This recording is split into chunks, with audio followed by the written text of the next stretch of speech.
같이 기도함으로 새벽기도 시작하겠습니다. 하나님 아버지, 이 새벽기도 하나님의 말씀을 들을 때에 우리 가운데에 마음에 감동이 있고 깨달음이 있고 변화됨이 있고 오늘도 하나님으로 말미암아 살아갈 수 있는 새 힘을 얻는 시간 되게 도와주옵소서.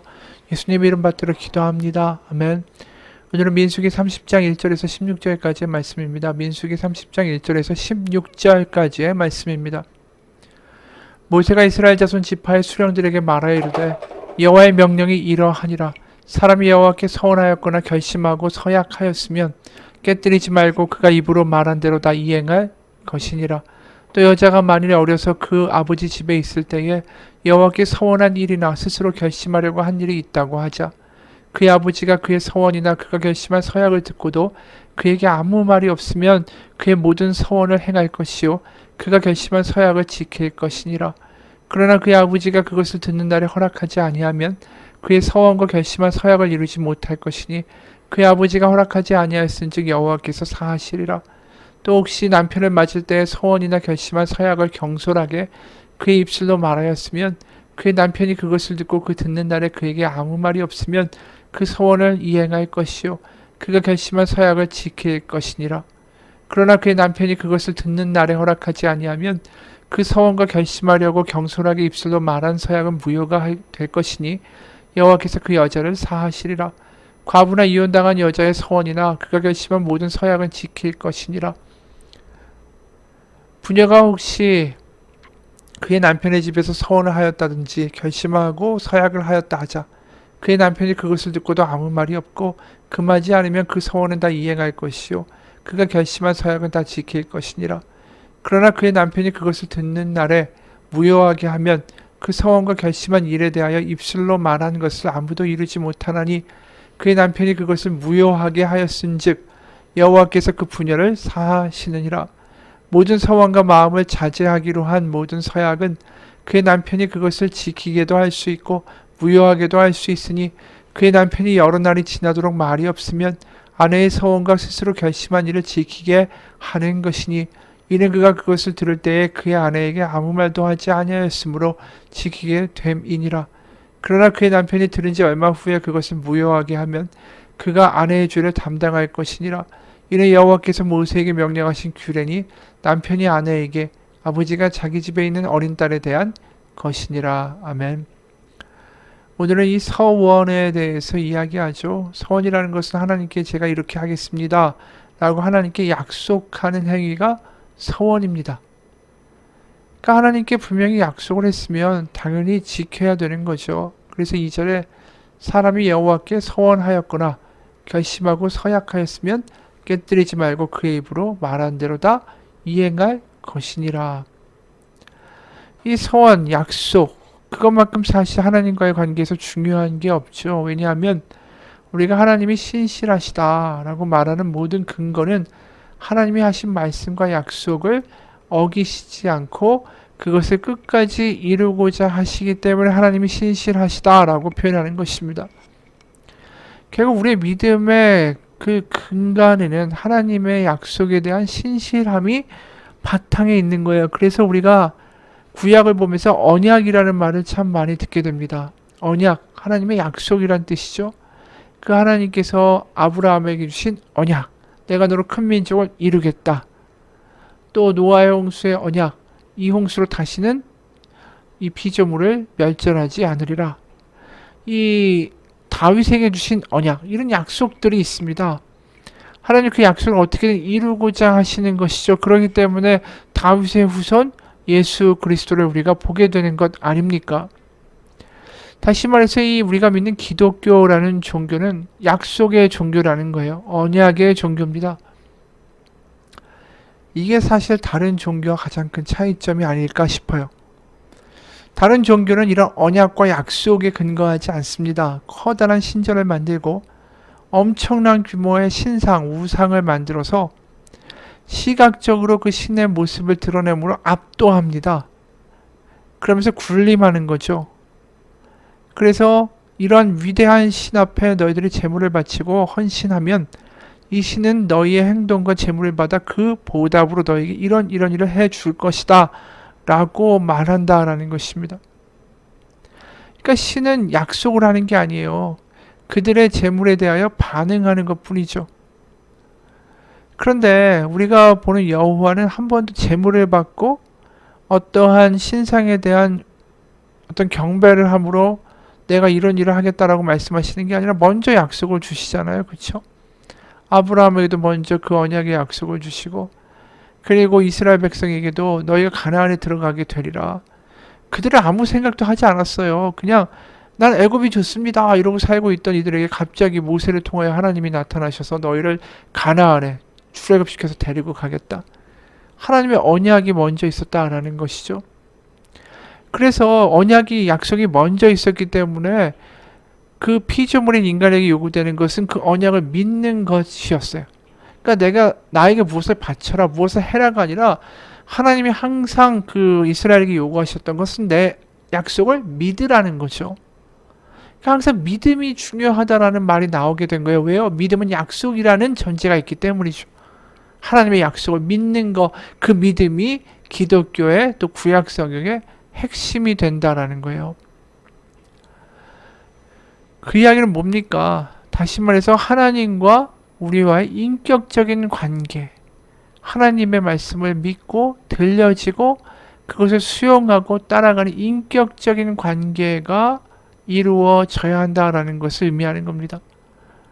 그러다 보니까 구약 성경에서는 우상을 만들지 않아요. 시각적인 것을 군림하고 눌러서 뭔가 이렇게 피조물의 인간에게 군림하고 피조물은 또 그 신에게 바쳐가지고 자신들이 원하는 어떤 소원의 대가를 얻어내고 이런 거래적인 관계가 아니라 하나님이 먼저 나서시고 그 내 말을 믿으라라고 말씀하시는 믿음에 대한 요구를 하신다. 인격적인 요구를 하신다라는 거죠. 그러니까 이게 선후가 바뀐 거예요.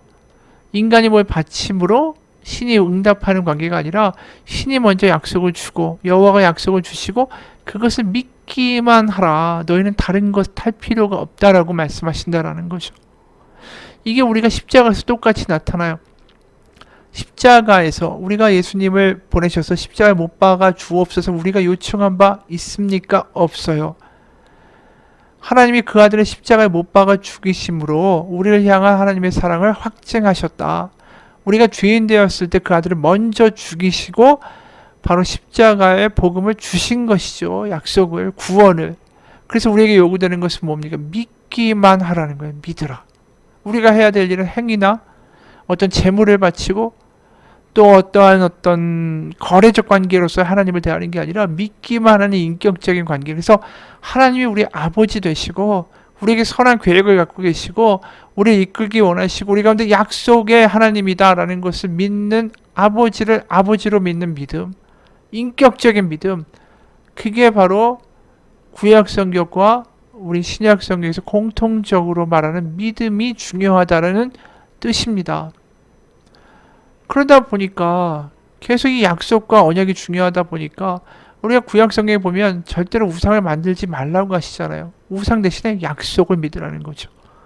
그래서 성막에도 언약궤, 하나님의 말씀, 약속이 들어가 있는 거 아닙니까?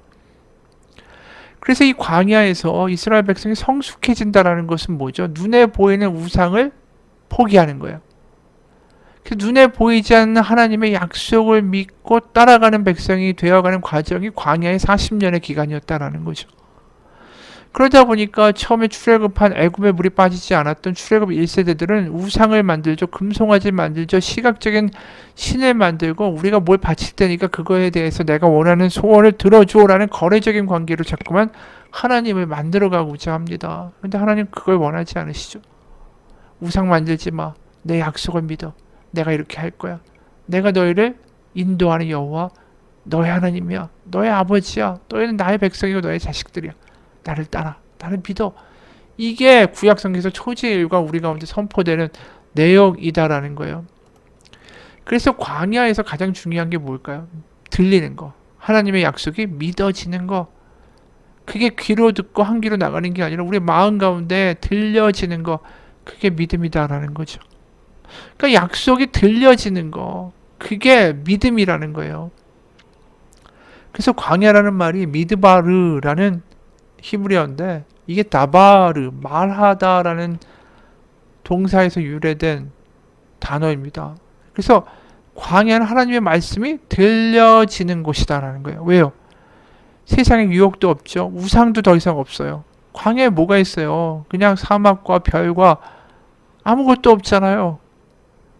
그러니까 눈에 보이는 걸 믿는 게 아니라 하나님의 말씀을 믿을 수밖에 없고, 말씀이 드디어 이제 들려질 수밖에 없는, 세상에 눈에 보이는 우리 유혹하는 수많은 것들과 세상의 이야기들이 다 절연되고 단절된 드디어 하나님의 말씀이 들려질 수 있는 곳, 그것이 광야다라는 거고, 그 광야에서 드디어 하나님의 말씀이, 약속이 들려지는 백성이 되었기 때문에 이들의 신상이나 우상 그런 거 하나도 없이 하나님이 가나안 너에게 줄게, 그 말씀 하나만 믿고 요단강을 건너서 여리고 성을 뺑뺑이 언약궤를 메고 도는, 바로 약속을 믿는 믿음의 백성이 된 거 아닙니까?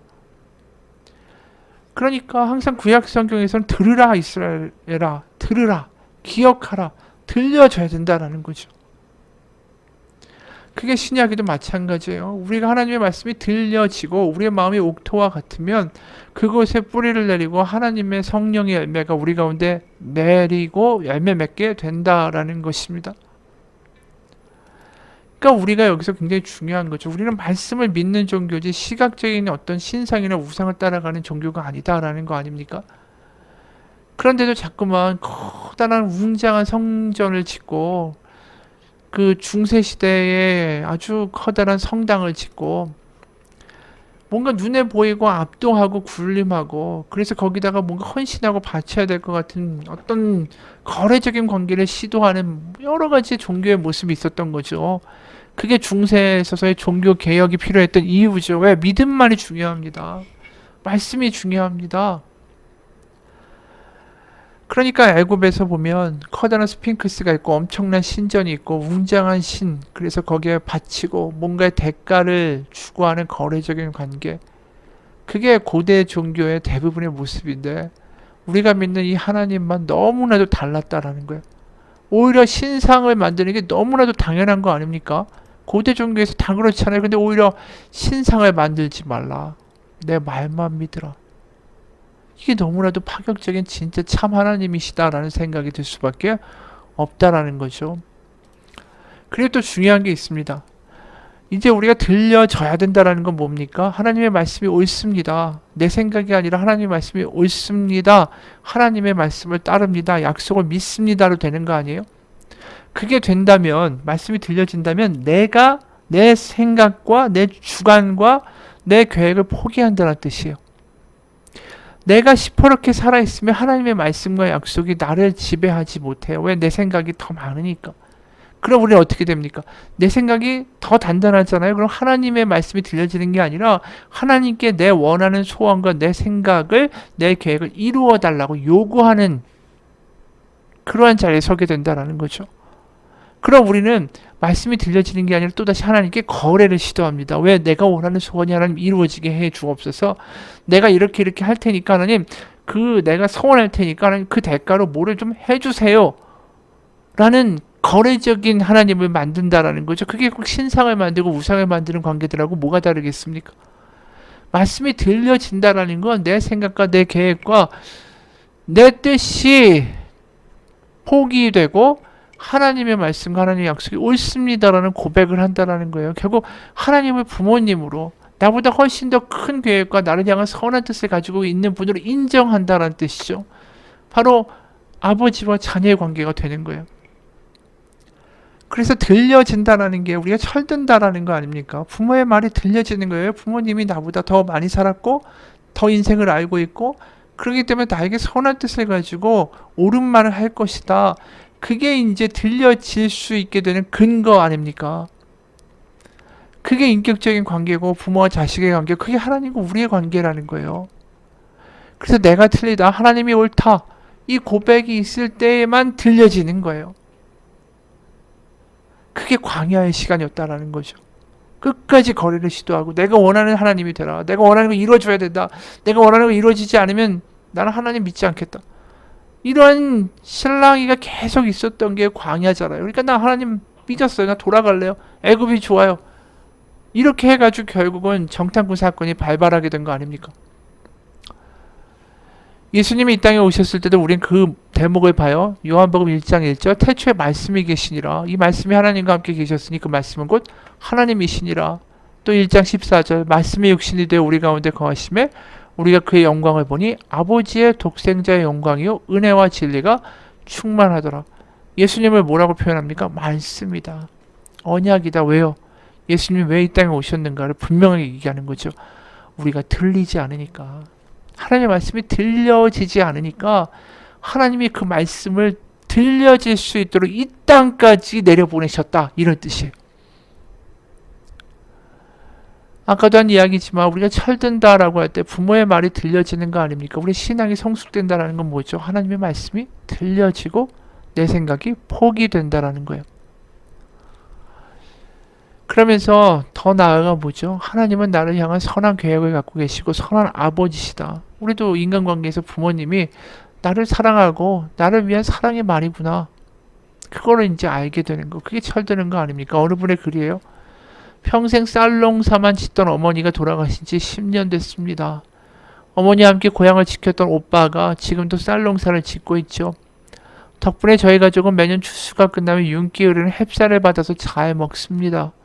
분명 오빠가 보내준 쌀이지만 그 쌀 부대를 보면 저는 언제나 어머니의 목소리가 들립니다. 밥은 먹었니? 고등학교를 졸업하고 고향을 떠나 어찌어찌 살아보겠다는 막내딸. 상경한 막내딸이 눈에 밟히셨는지 전화통화를 할 때마다 어머니는 저에게 밥을 먹었는지부터 항상 물어보셨습니다. 그 짧은 한마디에 얼마나 많은 의미가 담겨 있었는지 이제 두 아이의 엄마가 된 후에야 알게 됐습니다. 배 곪고 다니지는 않지. 어디 아픈 데는 없어. 하는 일이 힘들지는 않고 사랑한다. 바로 이 말이 밥은 먹었니? 란 뜻이었다라는 것이죠. 그래서 저 또한 아이들에게 전화로 안부를 묻습니다. 오늘따라 사랑한다는 말을 밥 먹었니? 라고 말하던 그 말로 대신하던 어머니가 정말 그립습니다. 이게 밥 먹었니? 얼핏 들으면 잔소리 같고 뭐 이런 이야기를 하나라고 싶지만 그 밥 먹었니? 라는 말에 담겨있는 사랑이 느껴지고 들려지는 순간에 철이 든 거죠. 우리가 하나님의 말씀을 읽고 약속을 읽고 그 성경을 읽으면서 하나님의 마음이 느껴지기 시작하고 하나님의 사랑이 얼마나 깊은 것인지 그 깊이와 너비와 폭을 알게 되면서 하나님의 말씀이 꿀송이 같구나. 하나님이 말씀이 내 발등에 등불과 같구나. 이것이 경험되기 시작한다면 이게 신앙이 성숙된 거죠. 그러니까 감정적으로 고양된 게 신앙이 성숙된 게 아니에요. 하나님의 말씀이 들려지기 시작한 사람이 성숙한 사람이에요.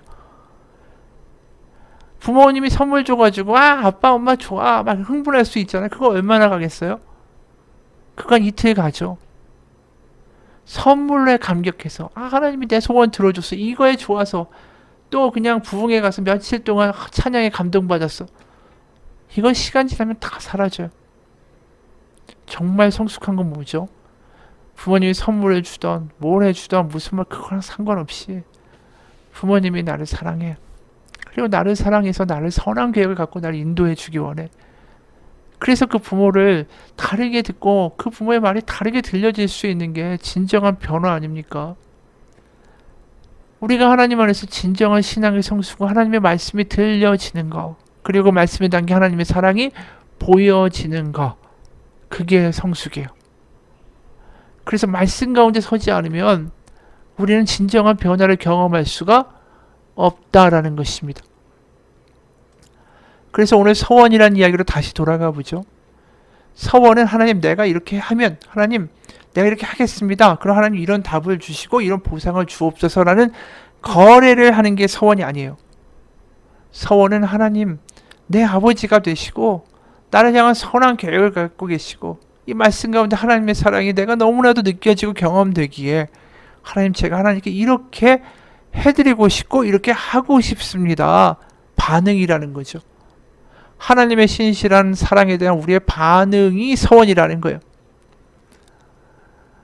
그러니까 거래가 아니라는 거죠. 근데 자꾸만 사람들이 서원을 착각해요. 하나님 제가 이렇게 해서 뭐 하겠습니다. 하나님 그거에 대한 답으로 나한테 뭘 해주옵소서. 해주옵소서 말은 하지 않지만 마음 가운데 그런 소원과 바람을 가지고 소원을 하는 경우가 너무나도 많다라는 것이죠.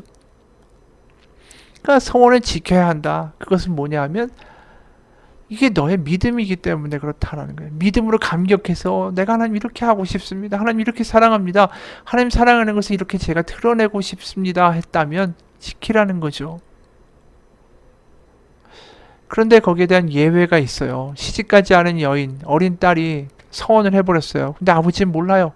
근데 나중에 아버지가 알게 되면 그날에 안 된다 하면 그 서원이 무효가 될 수 있다는 거예요. 하나님 그거 탓하시지 않으신다라는 거죠. 반대로 남편이 있는 경우에는 남편이 모르고 있다 나중에 그걸 알게 됐어요. 그럼 남편이 안 됩니다 라고 이야기하면 그 하나님이 그걸 무효화 시켜 주시겠다라는 거예요. 그런데 그 서원을 이야기했는데 그 당일에 안 된다라고 말하지 않고 한참 지난 다음에 안 된다 자기 마음이 변해가지고 그냥 우리 심해서 변덕대로 이제 이야기 다시 바꾸면 그것은 하나님이 분명히 문제가 된다. 그 남편이 그 아내의 죄까지 담당해야 된다. 그렇게 이제 이야기가 되는 거죠. 그러니까 이게 소원이 분명히 하나님의 사랑에 대한 응답으로 반응했지만 남편이 그것에 대해 무효화시킬 수 있다는 것은 뭘 의미합니까? 가정이 하나가 되어야 된다는 거죠. 아내는 분명히 하나님에 대한 신앙과 감격이 막 넘칠 수 있어요. 하나님 이렇게 하겠다고 할 수 있어요. 근데 남편은 아직 신앙이 안 될 수 있잖아요. 근데 아내만 그렇게 냅다 달려간다고 하면 그 가정이 유지가 되겠어요? 딸이 그냥 하나님 너무 좋습니다 냅다 달려가고 아버지는 뒤에서 이해도 안 간다고 한다면 그리고 하나님한테 이렇게 서원했으니까 나 지켜야 됩니다 라고 그냥 주장하면서 나아가 버리면 아버지는 뭐라고 하겠어요? 너 미쳤니? 너 광신자야? 이렇게 얘기할 수 있는 아버지가 있을 수 있다라는 거죠. 게다가 그 당시 사회를 보면 여자가 그렇게 해버리면 어떤 일이 벌어지겠어요? 가정에서 분란이 생기고 그 가정에서 배제가 되면 여성의 경우에는 혼자 설 수 있는 사회가 아니었어요. 여자가 언제 무슨 경제권이 있고 무슨 땅이 있고 무슨 경제적 기반이 있어요? 아무것도 없잖아요. 그 아버지와 갈등돼서 만약에 너 나가 남편에게 만약에 당신 나 같이 못 살겠다라고 하면 그 아내와 딸들이 어떻게 그 사회를 살아갈 수 있는 경제적인 힘과 능력이 있겠어요? 그러니까 하나님이 그걸 다 배려하신 거죠. 하나님은 이미 그 여인의 믿음을 받으셨어요. 그 마음을 받으신 거죠. 그렇기 때문에 네가 이것 때문에 어려움을 겪고 이것 때문에 너희 가정에 불화가 생기고 그런 건 내가 원하지 않으니까 너의 마음을 내가 안다. 그걸로 족하다. 그 마음이 바로 여기 드러난 오늘의 말씀이라는 거예요. 그래서 사무엘을 한나가 바치겠다라고 이야기하죠. 아이가 생기기 전에 사무엘상 1장을 보면 저에게 아들을 주시면 제가 아들을 바치겠습니다 라고 이야기해요. 그리고 아들을 낳습니다. 아들을 낳으니까 이 한나가 아이가 없었잖아요. 얼마나 기쁜 소식이에요. 그뿐이 아니라 한나를 사랑했던 남편 엘가나도 얼마나 기뻐했겠어요. 그런데 이 서원을 만약에 엘가나가 들으면 눈에 넣어도 아프지 않은 아들을 그 아기를 하나님께 바치겠다 반대할 수 있는 거 아니겠어요? 분명히 그럴 수 있죠. 그런데 이제 우리가 보면 22절 사무엘상 1장 22절 오직 한나는 올라가지 아니하고 그의 남편에게 이르되 아이를 젖대거든 내가 그를 데리고 가서 여호와 앞에 뵙게 하고 거기에 영원히 있게 하리이다 하니 자기가 한 소원을 남편한테 이야기한 거예요. 그러니까 23절 그의 남편 엘가나가 그에게 이르되 그대의 소견에 좋은 대로 하여 그를 젖대기까지 기다리라. 오직 여호와께서 그의 말씀대로 이루시기를 원하노라 하니라. 남편이 동의해 준 거죠. 그래서 한 마음으로 그 부부가 사무엘을 하나님께 드렸고 사무엘은 하나님의 굉장히 훌륭한 선지자로서의 역할을 감당하게 되었다라는 뜻이에요. 여러분 우리가 하나님께 서원하는 거 좋은 겁니다. 근데 그게 거래가 아니라 하나님의 사랑에 대한 반응으로서의 서원을 한다면 그것이 참된 서원이겠죠. 그리고 서원하는 그 마음을 하나님께서 받으시고 기뻐하실 거예요. 나한테 서원했으니까 꼭 지켜야 돼. 그걸 안 했으니까 내가 너를 벌하겠다. 그런 거래하는 하나님, 거래하는 신이 아니에요.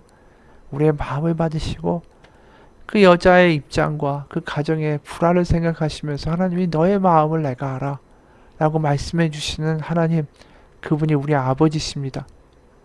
오늘 서원을 철회할 수 있다라는 것만 보아도 이게 고대 근동의 신들에게서는 절대 볼 수 없는 거예요. 그 언약과 계약을 파기한다? 그럼 저주만 임할 뿐이죠. 그렇지 않고 너의 마음을 내가 받았어 라고 말씀해 주시는 하나님의 모습이 오늘 우리 이 본문에서 보이지 않습니까? 그게 하나님의 사랑입니다. 같이 기도하겠습니다. 하나님 아버지, 하나님의 사랑에 반응하며 그 너비와 폭과 길이를 알며 하나님의 말씀이 들려지는 삶을 살기 원합니다. 거래하는 삶이 아니라 하나님이 우리를 향한 선한 계획을 갖고 계시며 하나님이 우리 아버지가 되시며, 그래서 우리에게 들려지는 하나님의 말씀이 그렇게 꿀송이와 같고 우리의 삶의 등불과 같은 그런 하나님의 역사가, 말씀의 역사가, 말씀이 감동되고 우리를 자극하는 역사가 있게 하여 주옵소서. 살아계신 우리 주 예수 그리스도의 이름 받들어 기도합니다. 아멘. 하늘에 계신 우리 아버지, 아버지의 이름을 거룩하게 하시며 아버지의 나라가 오게 하시며 아버지의 뜻이 하늘에서와 같이 땅에서도 이루어지게 하소서. 오늘 우리에게 일용할 양식을 주시고 우리가 우리에게 잘못한 사람을 용서하여 준 것 같이 우리 죄를 용서하여 주시고 우리를 시험에 빠지지 않게 하시고 악에서 구하소서. 나라와 권능과 영광이 영원히 아버지의 것입니다. 아멘.